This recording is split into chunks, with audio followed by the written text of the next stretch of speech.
오늘도 우리의 삶을 들으시는 하나님 앞에 우리는 서 있습니다.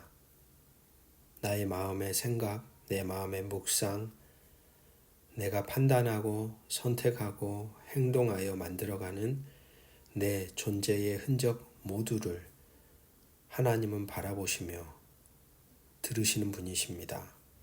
바로 그 하나님 앞에서 오늘도 우리에게 주어진 하루의 시간을 가치 있게 거룩하게 당신이 보시기에 좋게 만들어가는 자로 오늘도 서기를 소망하며 우리의 경건한 삶의 자리에 섭니다. 주여 우리를 긍휼히 여기사 하늘의 양식으로 먹이시고 입히시고 그리고 우리의 존재를 당신의 형상으로 마음껏 창조해 가시옵소서. 주 예수 그리스도의 이름으로 기도합니다. 아멘. 오늘 우리에게 주시는 기록된 하나님 말씀은 열왕기하 23장 1절에서 20절입니다. 어제 우리는 요시야라고 하는 남유다의 왕의 흔적을 살펴보았습니다. 아몬이라는 왕의 뒤를 이어 왕위에 오른 요시야. 그런 요시야가 그의 통치 18년이 되어지는 시점에 성전을 수리하는 일을 지시하고 그 가운데 하나님의 율법책이 발견됩니다. 자신의 때에 하나님의 율법책이 발견되었다는 것, 정말 그것은 그 어두웠던 시대의 은혜, 은총입니다. 왕들조차도, 당연히 백성들조차도, 제사장들조차도 깜깜한 어둠의 길을 걸어가고 있었던 그곳에 하나님의 성전을 수리했던 요시야의 마음, 아마 하나님이 그런 요시야의 삶에 대해 은혜의 손길을 내밀었던 것은 아니었을까. 여호와의 말씀을 들은 요시야는 하나님 앞에 회개하며 그 말씀을 확실히 알아가기 위해 선지자 훌다를 찾았습니다. 훌다는 요시야에게 유다의 멸망이 정해졌다는 것과 요시야는 평안히 죽을 것이라는 하나님의 말씀을 전해줍니다. 히스기야 왕이 혹시 생각나시나요? 나 때에 평안하다면 하고 말했던 히스기야. 히스기야와 같았더라면 아마 요시야도 여기에서 그의 이야기가 끝나지 않았을까 싶습니다만 요시야는 히스기야 왕과는 다른 흔적을 우리에게 들려줍니다.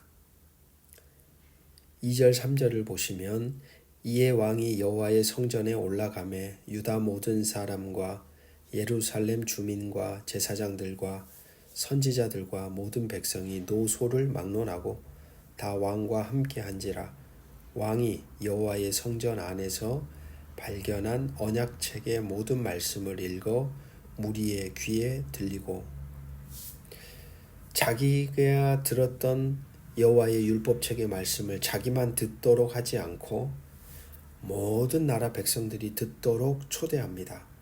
그리고 3절을 보시면 왕이 단 위에 서서 여호와 앞에서 언약을 세우되 마음을 다하고 뜻을 다하여 여호와께 순종하고 그의 계명과 법도와 율례를 지켜 이 책에 기록된 언약의 말씀을 이루게 하리라 하매 백성이 다 그 언약을 따르기로 하니라. 이런 왕이 그동안 어디 있었습니까?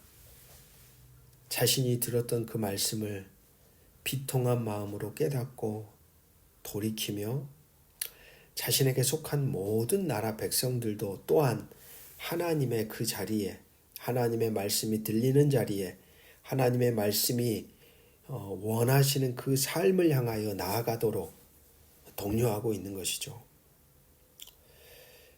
이미 남유다의 앞으로의 운명은 결정이 되었습니다. 하지만 요시야를 통하여 우리가 보게 되는 것은 포기란 없다는 것이죠. 끝까지 믿음으로 해야 할 일을 행한다는 겁니다. 하나님의 말씀을 모든 백성에게 듣게 합니다. 하나님의 약속의 말씀 앞에 언약을 맺게 하고 그걸 따르도록 결단합니다. 기존에 존재하였던 모든 우상들, 좀 전에 우리가 읽었던 말씀처럼 오늘 본문에 정말 엄청난 신들이 등장하지 않습니까? 바알, 아세라, 하늘의 별을 섬기려고 만든 기구들을 태우고 산당에서 우상을 숭배하는 제사장들, 제사 지내는 모든 사람들을 몰아내고 아세라 목상을 다 가루로 만들어 무너뜨리고 자녀들을 바치던 어떤 장소의 사용을 금지시키고 태양신을 섬기려고 만든 우상과 수레를 다 태우고 끝이 없습니다. 유다 아하스 왕의 때 세운 제단, 므낫세 때 만든 제단을 다 가루로 만들어 뿌리고 13절을 보십시오. 솔로몬 왕, 얼마나 시간이 많이 흘렀는데요. 세상에 솔로몬 왕 때 그모스 밀곰을 섬기기 위해 만들었던 산당들이 그때에도 발목을 잡고 있었습니다. 산당들을 다 이때에서야 쓸어버리고 석상을 다 깨뜨리고 목상을 토막내고 참 솔로몬 대단한 왕이죠. 그가 남겼던 흔적이 얼마나 남유다에 뿌리 깊게 영향을 미치고 있었는지 알 수 있습니다. 그것만이 아니죠. 15절에 보면 북이스라엘의 첫 번째 왕의 시작이었던 여로보암이 만든 베델에 만들었던 제단, 그것을 이때서야 불태워 가루로 만들고 그야말로 이 요시야는 하나님의 율법의 말씀을 듣고 나서 마치 망치로 머리를 맞은 것처럼 충격에 빠져서 자기가 무엇을 할 수 있을까? 하나님이 이렇게 말씀하셨는데 왜 우리는 이러한 삶을 살아왔을까? 돌아서야지 하는 마음으로 영적 어떻게 보면 대청소를 실행하는 겁니다. 일부분이 아닙니다. 전역에 걸쳐서 자기가 제거할 수 있는 모든 하나님이 원하지 않는 흔적들 하나하나를 다 청산하기 시작했다는 겁니다. 참 이 대목에서 저는 요시야라는 사람을 다시 보게 됩니다. 하나님의 선언을 다 들었고 이미 남유다의 역사는 끝이 나와버린 마치 사형 선고를 받은 상태와 같은데 그렇다면 이럴 수 있지 않습니까? 에이, 인생 다 끝났어. 에이, 이 나라는 이제 끝났다고 했어. 이제 끝났는데 마음대로 살자. 그런 생각을 가질 수 있는데 요시야는 아니라는 거예요. 그 멸망의 배 안에 타고 있으면서도 요시야는 그가 마땅히 하나님과의 관계 안에서 하나님의 말씀을 듣는 그 관계 안에서 하나님이 듣게 하신 그 말씀을 따라서 자기가 해야 할 일들을 끝까지 행하였다. 이게 정말 되게 크게 보이는 거죠. 내일 내가 당장 죽더라도 내가 해야 할 일을 끝까지 하나님이 원하시는 삶을 끝까지 살아가겠노라.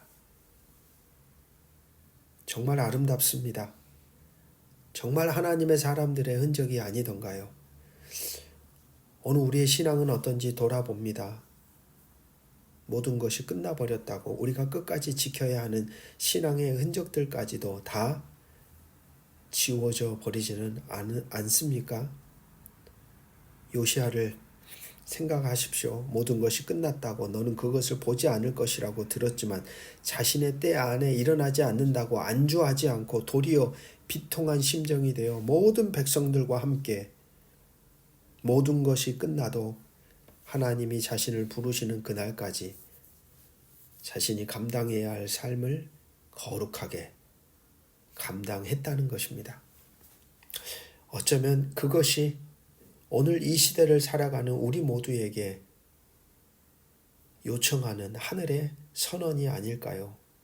모든 것이 다 무너진다 해도, 모든 것이 다 멸망한다 해도, 세상이 더 칠흑 같은 어둠 속에서 악해지고 더 살 수 없는 곳이 되어 가더라도 세상 끝났어가 아니라 그럼에도 우리가 말씀 안에 연결되어 있다면 그 말씀 안에 부르시는 하나님의 음성을 따라 적극적으로 능동적으로 하나님께 응답하는 거룩한 삶을 만들어가는 사람들, 그들이 참된 성령에 붙들린 사람들이 될 것입니다. 기도하겠습니다. 아버지 하나님, 오늘도 요시야와 같은 마음을 우리 가운데 부어 주시옵소서.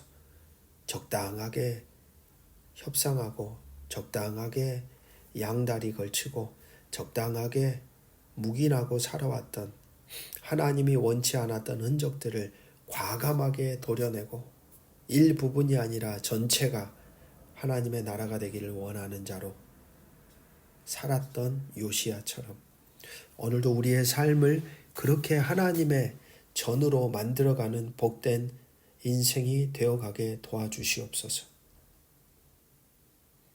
세상이 끝나더라도, 삶이 무너질지라도, 또 내 생명의 호흡이 끝날지라도 끝나기 전까지 하나님이 부르신 거룩한 부름을 따라 끝까지 우리가 살아가야 할 삶을 거룩함으로 채워가도록 우리를 붙들어 주시기를 주 예수 그리스도의 이름으로 기도합니다. 아멘.